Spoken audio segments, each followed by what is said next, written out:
Hello, dear students. This is Ritik Sir, your biology SME. Welcome to the MEMONEET. In today's video, we will be discussing about the major event in the reproduction, that is gametogenesis. Right. So I'm talking about the gametogenesis. We need to understand the gametogenesis where the primary sex organs, that is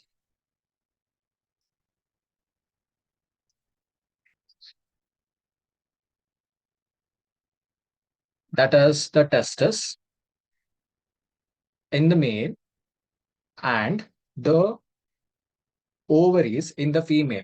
So they are going to produce the gametes. So that is from testis, the male sex organ, which is the testis, is going to produce what?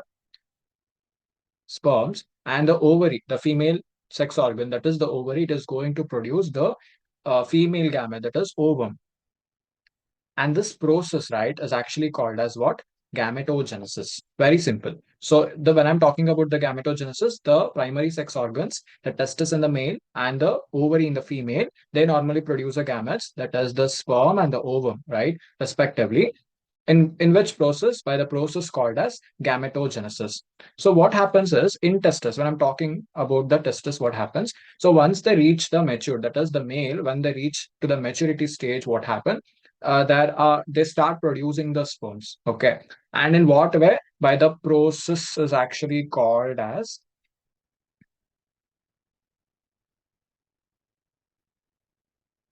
spermatogenesis. So by the process called what? Spermatogenesis. So now let us deeply get into the process called spermatogenesis. That is how exactly the sperms are produced. See, this diagram that I'm showing is actually a section view of the seminiferous tubules. Okay. See, what happens is the spermatogenesis normally happens in the seminiferous tubules. So basically what happens in the very initial period of time when I'm talking about how the sperms are produced. So the very first thing is you will see in the seminiferous tubules, you'll actually see the spermatogonium. Okay, the spermatogonium are basically what? They are the cells which are normally present inside the walls of the seminiferous tubules. So what happens is they undergo this meiotic division or meiotic differentiation. See, meiotic differentiation is nothing but it is increase in the number of the cells. So that means this spermatogonia cells, or if I'm talking about singular, it is spermatogonia. If there are many spermatogonium, so they undergo what? Meiosis. That is nothing but uh, they undergo this mitosis is nothing but the mitotic differentiation. As a result, what happens? There you will observe the increase in the cell number. Increase in the cell number. So this is clear. The spermatogonia, they undergo the mitosis differentiation or mitosis division. As a result, what happens? There will be an increase in the cell number. So what will be the chromosomal number here? 46 will be the initial chromosomal number. Okay. Here it is not being reduced. Okay. It is carrying exactly the same number of chromosomes. So that is 2n. Getting? So that is diploid in nature. So that time, this spermatogonia will be diploid in nature. So they undergo differentiation. As a result, what happens? They produce the primary spermatocytes. Okay. So they are going to produce what? Primary spermatocytes. So now this is clear to you. So what happens in primary spermatocytes? You can see here, this is the primary spermatocytes. So these are the cells which undergo the differentiation and to produce the primary spermatocytes. These primary spermatocytes, will undergo the meiotic division or meiosis, meiotic division or meiosis. So when I'm subjecting about meiosis, what it means whether increase in number or decrease in number, it is actually reduction division. So reduction division matlab what? So 46 chromosomes, they get reduced to 23 chromosome here. So that means from the diploid, they are going to, it is diploid in nature to become what? Haploid in nature. That is reduction from 46 chromosome, only half of the chromosome will be carried.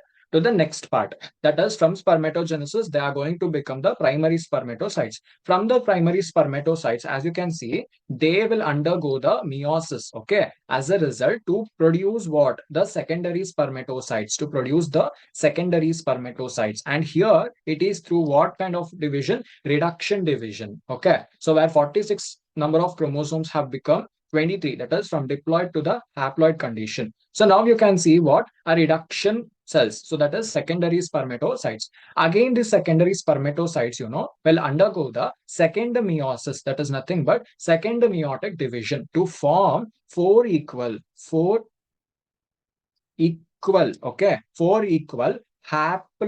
cells.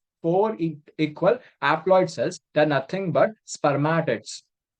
Can you see the spermatids here? So this is the secondary spermatocytes. So this is what? Spermatids now. Okay. So after the spermatids, these spermatids will undergo transformation process. That is, they again differentiate and they go under a transformation process here. Transform. So by the process called spermatogenesis, these spermatids gets transferred to spermatozoa or sperms. Okay. So they get transferred into the spermatozoa or sperms. So what happens? Here we need to understand that after the spermatogenesis, that is after the production of the final product, that is the sperm head that we are seeing, right? So they are embedded. Embedded is nothing but attached to the Sertolic cells. So can you see the Sertolic cell? Yes. So what is the major function of the Sertolic cell is? It normally gives the nourishment and nutrients for the spermatogenesis or sperm development. So that's why what happened, these sperm, they have been embedded in the Sertolic cell, and finally they will be released from the seminiferous tubules. Okay. Finally, what happens? The developed matured sperms will be released out from the seminiferous tubules, and by this process called as by the process it is called as spermiation. Okay. So by the process called as spermiation. So this is entirely about what? Spermatogenesis. So what happens in the spermatogenesis? The spermatogenesis, and I'm talking about the spermatogenesis, it initially starts or begins at the puberty. What happens? This spermatogonia, it undergoes the mitosis division, that is increase in its cell number to form what? Primary spermatocytes. What you will be observing is here the number of chromosomes per cell will be 46 itself. That is diploid in nature. So these spermatogonia will be present inside the wall of the seminiferous tubules. So they will undergo the mitosis to form what? Primary spermatocytes.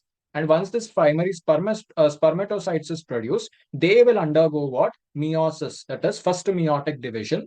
That is reduction division to form secondary spermatocytes. So where the number of chromosome will be decreased, that is from 46 to 23, that is from diploid to haploid. Then these secondary spermatocytes will once again, it will undergo the second meiotic division. You need to understand what is actually varying here. Okay. So from the primary spermatocytes, they are moving to the secondary spermatocytes, where the secondary spermatocytes will again, once again, it will undergo the meiotic division. Now this is second meiotic division, where to form the spermatids. Okay. So these spermatids, they get differentiated and they get transformed. Okay, they get transformed by the process which is called as spermatogenesis to form the spermatozoa or the sperm. Okay, so after the spermatogenesis is completed, we need to understand that the sperm head that has been embedded in the Sertolic cell here. Okay, so as a result, what happened? Finally, once the sperms get matured, they will be released from the seminiferous tubules. Okay, by the process is actually called as spermiation. By the process called what? Spermiation. So based on these things, also the question might be asked. So I'll be discussing like what kind of questions will be asked, because I'll be saying you like in the previous year, what are the questions that have been asked from this particular topic. Okay. And why this particular topic is very important. As we know that the spermatogenesis starts at the age of puberty. So, but how and why? Because due to significant increase in the some of the hormones, the major hormones are GnRH, that is nothing but gonadotropin releasing hormone. Okay. Gonadotropin releasing hormones. So what it actually does is it acts on the anterior pituitary gland and stimulates the secretion of two hormones. Okay. It normally uh, acts on AAP is nothing but anterior pituitary gland, and it is going to stimulates the secretion of two hormones here. So what are those two hormones? One is LH, which is luteinizing hormone,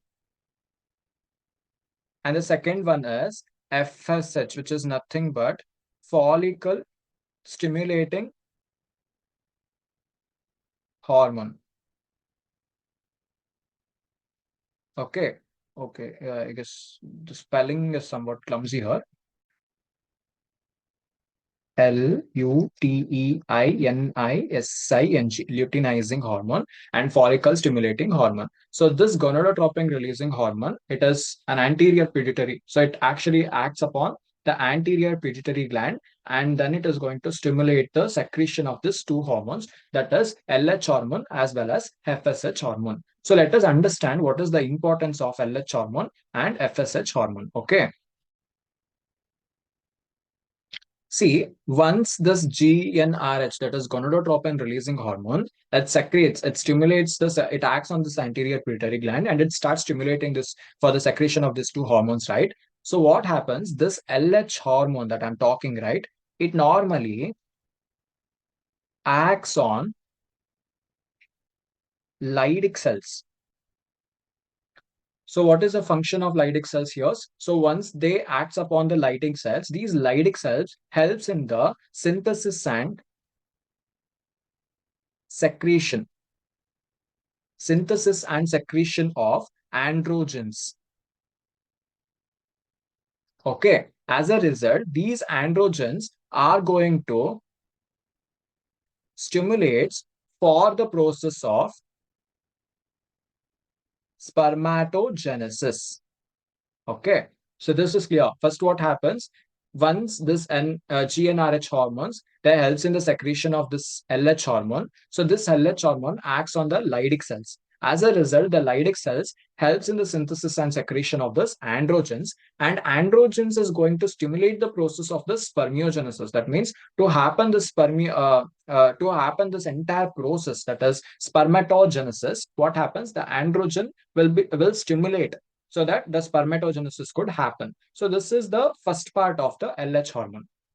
Next, another hormone which is being secreted by the GnRH is FSH hormone, right? So what it does, it acts on.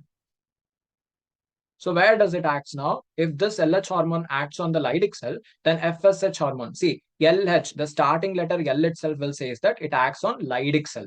So FSH here. So can you see the second letter? Yes, that means in what cell it could actually act upon? Sertolic. So in this way, we can remember it. I mean, how will I memorize that? Okay, LH hormone is going to act upon which cell? So L starting letter is LH hormone starting letter is L. So it acts upon Leydig cell. FSH, leave F. So second word is yes. So it acts upon the Sertolic cells. So now once it acts on the Sertolic cell, it is going to stimulate the synthesis, stimulates some of the factors, okay? Factors helps in this process called as spermiogenesis. So it is going to act on some of the important process which is called as spermiogenesis. That means the maturity of the sperm.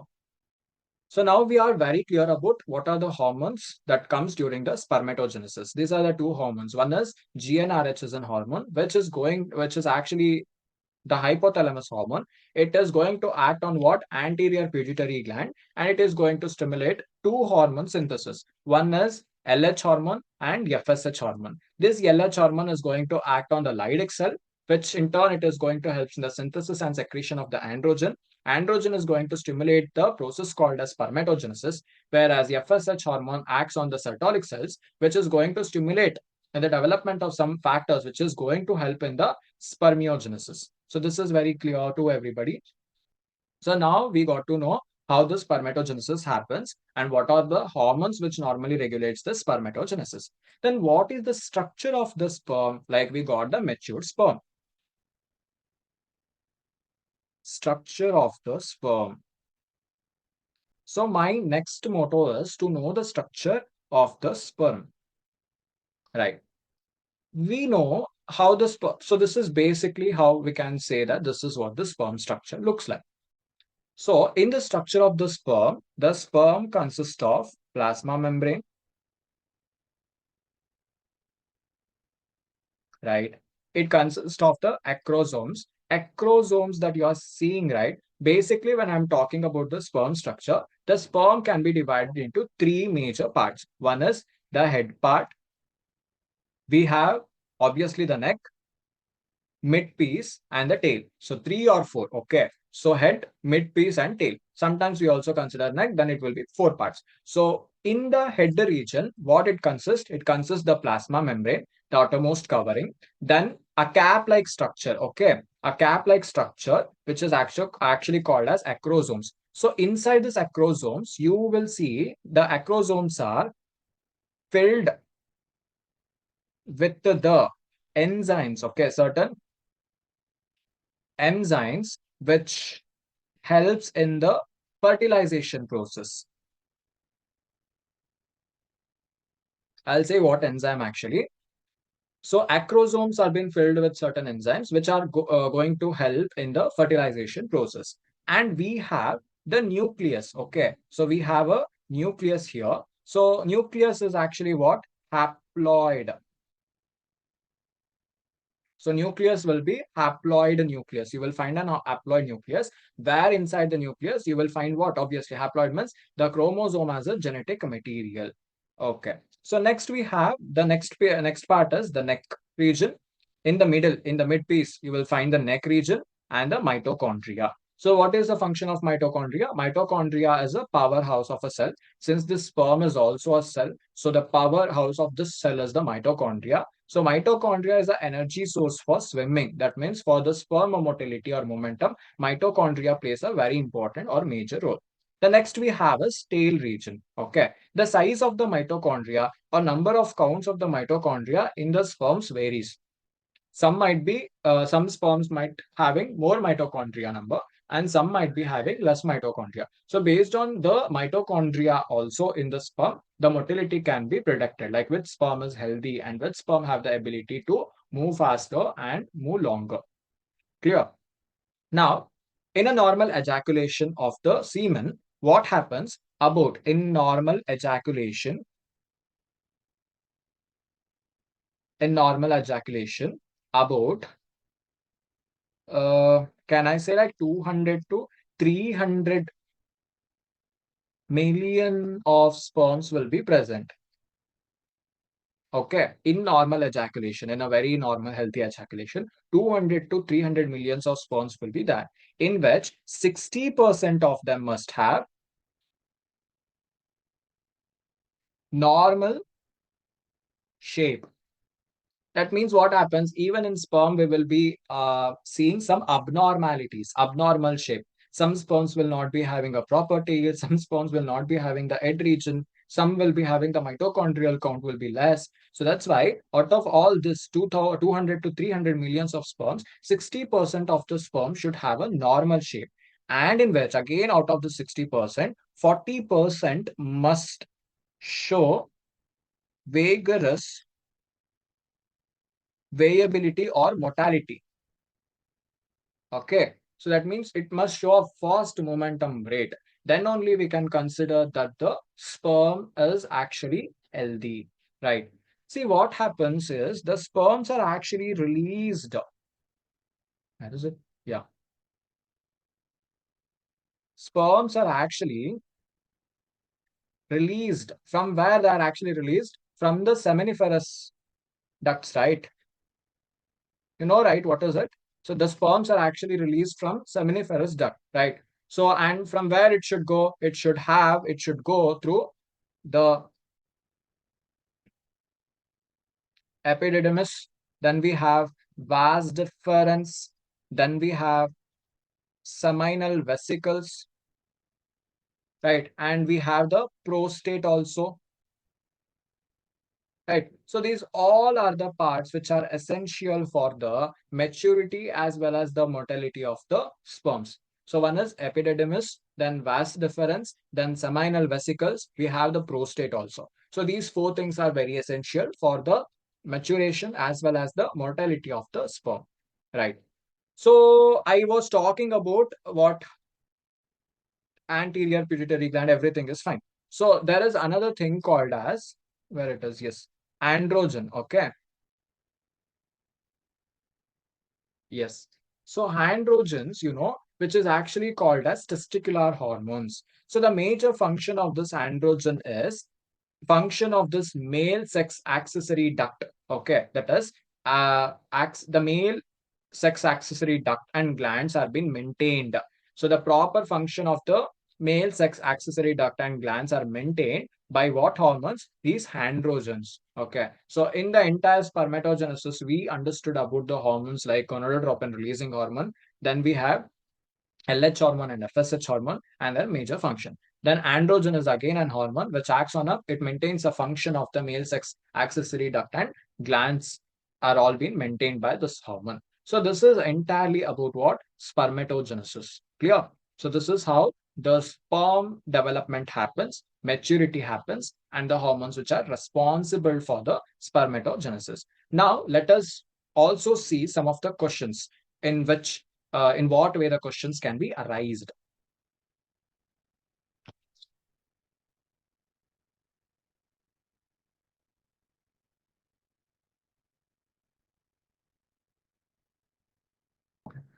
Fine. So without delaying, let us move to the questions. Let us move to solve the questions. The correct sequence of cell stages in the spermatogenesis is. So in the sequence of spermatogenesis, what happens? So first thing is we need to understand what is the very first thing. That is spermatogonia will be there, right? So spermatogonia, it will be present inside the walls of the seminiferous tubules. So where exactly the spermatogonia is there, we need to see. So in option B and option D, we have spermatogonia. So after spermatogonia, which undergoes what? Mitosis. It undergoes mitosis, right? So to form or produce what? Primary spermatocytes.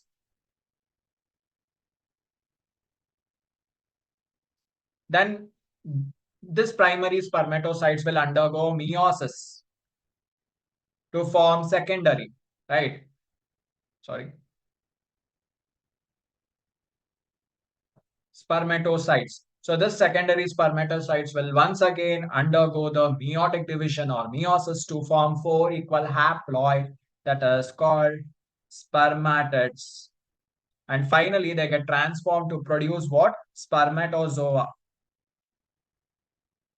or sperms. So I need to check whether the sequence is there in any of these two options. So after spermatogonia, we have spermatids and here we have spermatocytes. So after spermatogonia, spermatocytes will be there. Later on, we will see the spermatids and spermatozoa. So option D is the correct. We'll move to the next then. So the next question is,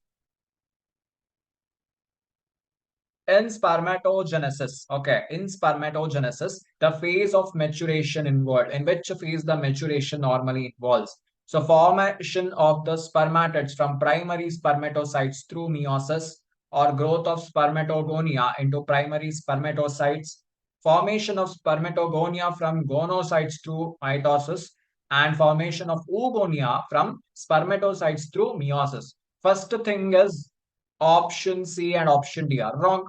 We understood it. So now the question is between option A and option B. I want you to answer.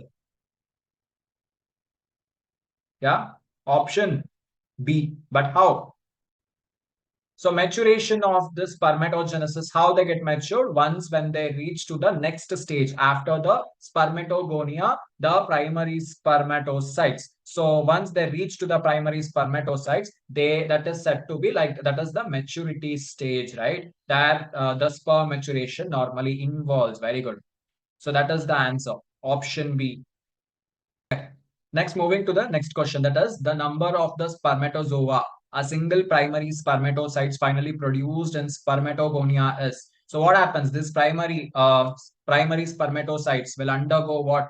Meiotic division to produce what? Secondary spermatocytes. So here what happens? In the spermatogenesis process, at the final stage, how much it is going to produce? Two, right? Option is A. Cool. So yeah, very important announcement or very important topic that I really want to say that we were waiting is, so grand sale is out where we have 65% off for both Elite Plan and Brahmastra test series. Almost you guys know what exactly this online Brahmastra test series is, right? Because every weekend you are writing test based on this Brahmastra test series. Correct. So what about allied planners? You have in the allied plan, especially if I want to talk on biology, every time in market or wherever you go, you might get some relevant questions, PYQ questions, MCQs questions, or you might also get out of textbook. So in the Elite Plan 2025, what we have is in the application or in our app, we have more than 15,000 questions. Okay. In with regard to the biology. And same thing, there are many questions in chemistry and physics. You'll get everything. You will get a quick notes, then you will have shortcut reviews, that means how to memorize each and every topic. Not only that, each and every line to line of the NCRT textbook has been converted into questions. So if you keep on solving more and more questions, it becomes very easy for you to revise the entire textbook, because you are not only solving the questions but also you are even revising line to line of the NCRT textbook. So that is the plus point of the Elite Plan of 2025. And since it's an August month and we have a grand discount, you can utilize it. You can contact to this WhatsApp number and you can get the Elite Plan and Brahmastra test series. If somebody has missed out and are still planning to get the Brahmastra test series, you can get it. So not only that, as you know that our NTA PYQ book is also available and it is in the market now.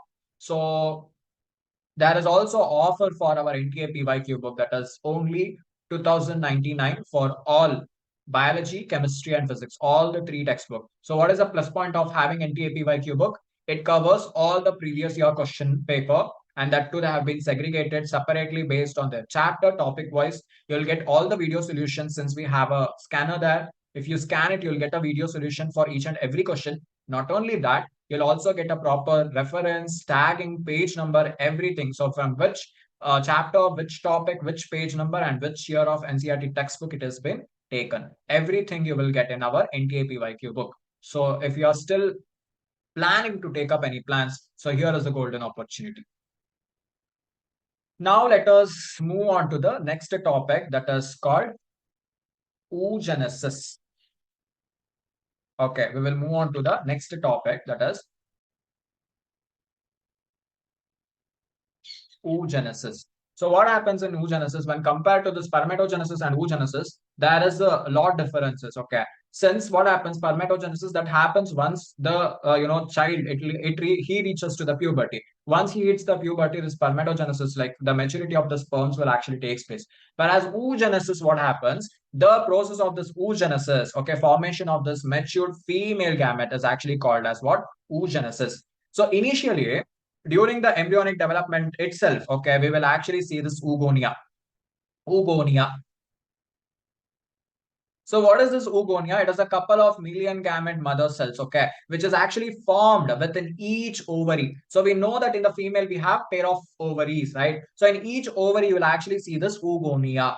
Okay. And after once the baby is developed, getting, so baby is developed and now the fetal is developed, and so once the mother give birth to the female child, what happens? Now this oogonia process will be stopped in the female child.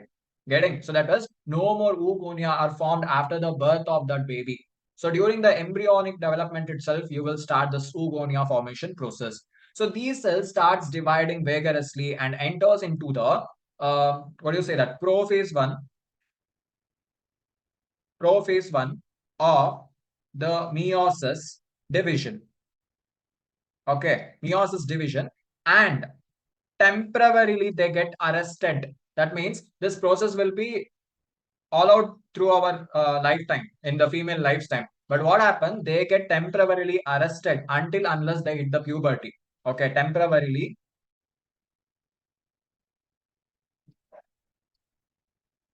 gets arrested. And that we normally call them as primary oocyte. Okay, so that is normally what we call them as primary oocyte. So oogonia, it normally undergoes basically the prophase 1 of the meiosis division. But here what happens is the oogonia will actually undergo the mitosis. Getting? So what happens is they actually undergo the mitosis itself. Why mitosis? Because it is increase in number. First thing. After once they come up with mitosis, after mitosis, what happens? It undergoes the meiosis, that is the prophase 1 of the meiosis, where in the primary oocyte. Okay, so where after primary oocyte, once it reaches to primary oocyte, right? So they will undergo the mitosis. Prophase 1 of the mitosis division will definitely takes place in the primary oocyte, but they will not get matured. Instead, what happens? They get arrested. That means they get degraded, or they don't get matured. Okay, unless until the female it hits the puberty. Okay, unless until the female hits the puberty, this thing happens. Clear with this thing. So what happens is during the initial development of the embryo itself, a large number of this what do you say that a large number of this primary oocyte. Okay, so this large number of this primary oocyte, so they gets degraded. What I'm saying here, because they have not hit the maturity, so they gets degraded, they get arrested temporarily at official at that time. And as a result, after puberty, what happens? 60 to 80 thousands after the puberty. I'm talking about after puberty. After puberty, what happens? 60,000 to 80,000, okay, of this primary follicles are left in the ovary. So I told there have been many, like millions of this thing, right? Oogonia is that. So they get converted into this primary oocyte, and every time what happens, they get arrested or they get degraded till the female it hits her puberty. And once they hit her puberty, right? So during that time, only 60,000 to 80,000 of this primary oocyte will be present. Okay, so where in the ovary. So that is the only reason why the question could come, like why the menstrual cycle is only till 50 or 52 years in the female, and whereas this spermatogenesis, oogenesis is stopped at the age of 50-52 in the female, where spermatogenesis is lifelong. Why? Because spermatogenesis, what happens? So it initially keeps on happening, whereas this oogenesis has been predetermined. It has been decided before itself. So once the female hits the puberty, only 60 to 80,000 of egg will be there. That is, this primary oocyte will be there, which is ready to get matured. So if they're being fertilized, that's fine. If not, again, they get degraded. So this primary oocyte, this is clear. So what happens is the primary follicle that you are seeing here, so they get surrounded. Okay, so primary oocyte is fine. So this primary follicle, what happens? They get surrounded. Can you see here? They have been surrounded by something here, right? So they get surrounded by more layer of, yes, so they are being surrounded. If this is one, so what happens? They are being surrounded, this primary follicles have been surrounded by the more layer of one thing, that is granulosa cell. Granulosa, granulosa cells. Okay, and another thing called nucleus. Nucleus, granulosa cell and nucleus. So to form what? It forms the secondary. It later it forms what? Primary follicle 2. It forms the secondary follicle. Okay, it forms what? Secondary follicle. So this process initially happens from the primary oocyte itself. So in the primary oocyte, what happens? The primary follicle has been surrounded by what? Granulosa cell and nucleus to form the secondary follicle, from primary follicle to secondary follicle. Okay, so this secondary follicle later on gets transferred to tertiary follicle. So where can you see this antrum here? So it's showing the antrum. What is this antrum I'm talking about? This antrum is actually a fluid filled. Okay, so this antrum is actually what? A fluid filled. So from secondary follicle, it is transferred. It gets transferred to the tertiary follicle. We're showing the antrum, and antrum is actually a fluid fill here. So then what happens? I was talking about the theca layer, right? So these theca layer is organized into inner theca. So this theca layer will later on get organized into inner theca, intrana, and the outer theca, externa. Okay. So inner theca, interna, and outer theca, externa. So they gets organized in that way. So as a result, what happens? Now this primary oocyte, as a result, this primary oocyte, it completes its meiotic division. It completes its first meiotic division within this tertiary follicle. Where it is going to complete? It is going to complete within this tertiary follicle, and then it grows in its size and leads to unequal division, resulting in the formation of haploid secondary oocyte, resulting in the formation of this haploid secondary oocyte. And another one is the polar body, that is the first polar body. Okay, this first polar body, definitely it is going to get degraded, irregular. So you will find two irregular X. One is secondary oocyte and the another one is first polar body. The first polar body gets degraded. So what about the secondary oocyte now? Secondary oocyte, it is going to retain the nutrients. Okay, so nutrients rich cytoplasm which was present in the primary oocyte. As a result, so what happens now in this tertiary follicle, they gets changed into matured Graafian follicle or matured follicle. Okay, matured Graafian follicle, they gets transferred into Graafian follicle or matured follicle. As a result, now we can see this oocyte, the presence of this oocyte. They are being covered by, so this Graafian follicle is there. Okay. So now the secondary oocyte that I'm talking, right? So this secondary oocyte will be covered by zona pellucida region and gets, this thing will be covered by what? The zona pellucida. Can you see here? The region on the this thing, that is oocyte that you are seeing, that is the ovum. Okay, so that is zona pellucida. Okay, that is actually called as zona pellucida. So as a result, what happens? These get ruptured by the Graafian follicle. So it gets ruptured by the Graafian follicles and comes out as an ovum.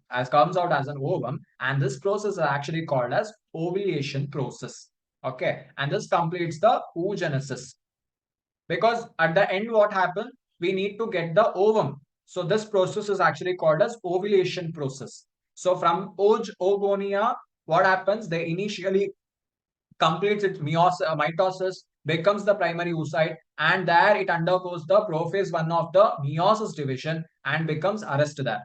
So once the female hits the puberty, it will complete again its cycle, and as a result, what happens? Some changes will be absorbed, like the primary follicle you will see, and inside that you will actually see this oocyte. Okay, you should remember. So primary follicle inside you will actually see this oocyte, and this primary follicle has been surrounded by granulosa cell and nutheca to form the secondary follicle. This secondary follicle that we are seeing will get transferred into tertiary follicle, where it is showing the nutheca. Where it is actually showing the what do you say this, as antrum, which is the fluid filled region in the tertiary follicle. So now as a result, what you will also see here is, you will see that, as I told initially, you will see the granulosa cell and nutheca, right? So nutheca has been differentiated into two layers. One is where in this tertiary follicle, one is inner theca interna, outer theca externa. Then they will be transferred to Graafian follicle or matured follicle after the secondary oocyte. Okay, tertiary follicle will be, you'll actually see them in the secondary thing. All right, so as a result, what happens now? You can see this Graafian follicle, so where the inner, whatever I'm talking, called this thing called as oocyte, so will be surrounded by the, what do you say that, zona pellucida region, and as a finally it gets ruptured from this Graafian follicle to release from the secondary oocyte, it releases the ovum. Okay, and again, if secondary polar body is there, it gets either dissolved or it's get disassociated. Okay, whereas this ovum, it's now it's an egg and ready to get fertilized. And this corpus luteum is again a different theory, which I have already explained in the menstrual cycle. So if you have not watched, please check. So what is the role of this corpus luteum? So what happens after fertilization? And if fertilization doesn't happen, how this is going to degrade? Okay, and what are the hormones which are responsible by this corpus luteum? What in what way it is going to secrete the hormones? How it is going to play its important role? Everything has been discussed. So this is all about the oogenesis.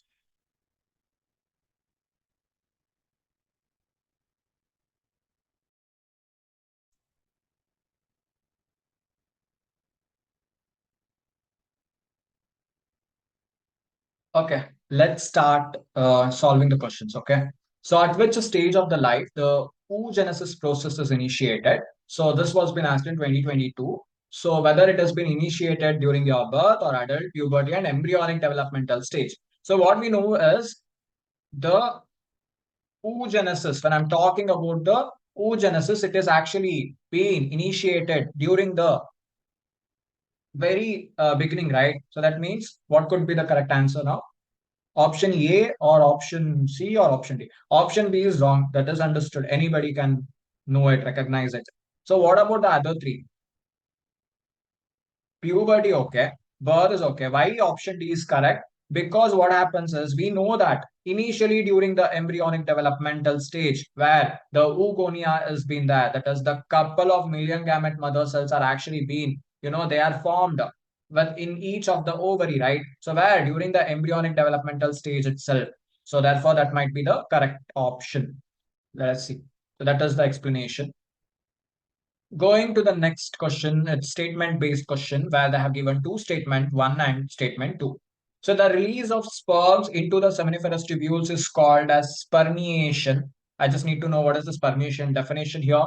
Then the spermatogenesis is a process of formation of sperm from spermatogonia.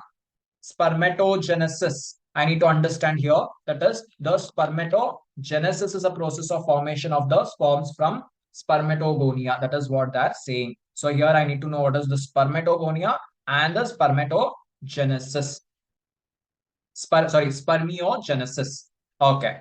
So by this, I need to see whether the statements are right or wrong. So statement one is correct, but the statement two is incorrect. Here statement one is incorrect, but the statement two is correct. Both the statement one and two are correct. Here both are incorrect. That is what they're saying.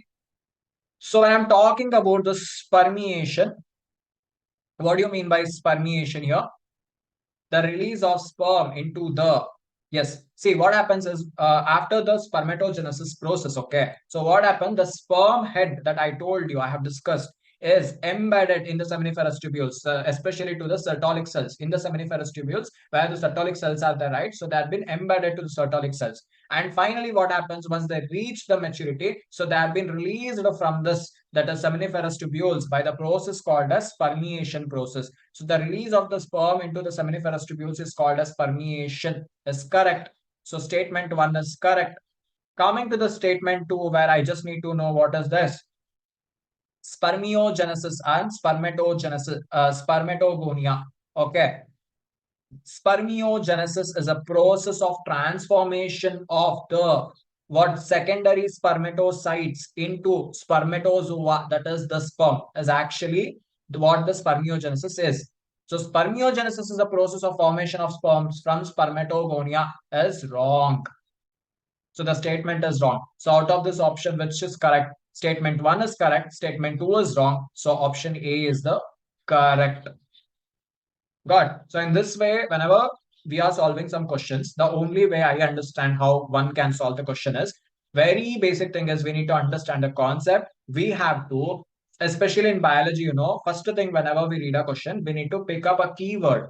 So once we pick up the keyword, we will, and we have to match up correctly. So we have to define them correctly. So you know the topic, you know the concept, and you have pick up the keyword and you will try to analyze them. So obviously you will get a proper option. So one will be able to choose a proper option. So this is the strategy that one we can use. Okay. So that's why in biology, one thing that we need to be very strong is concept wise. Once the concept is very clear, we need to understand how to analyze the question. And if we analyze the question, so solving question becomes very easy. Saying this, in the coming video, I'll be uploading on the living world. and I'll be discussing some of the important concepts. As I have already discussed regarding the Elite plan and the Brahmastra test series plan, if somebody has no idea regarding that, so you still have an opportunity to come up with this thing. You can contact the WhatsApp number. So Elite plan, once again, I'm saying you right. So we have, especially with the biology, you have this shortcut notes and more than 15,000 MCQs are there, PYQs are there, which line to line of the NCRT textbook have been converted into questions. So you'll get you will actually, what is an advantage is, while solving the question itself, you are revising the topic, entire topic, since all the lines of this have been converted into PYQs or MCQs, and that too according to the NTA PYQ syllabus pattern itself. So here we are stick with the NTA PYQ pattern, and we are stick to give you the best. So this is all over about the gametogenesis. Thank you.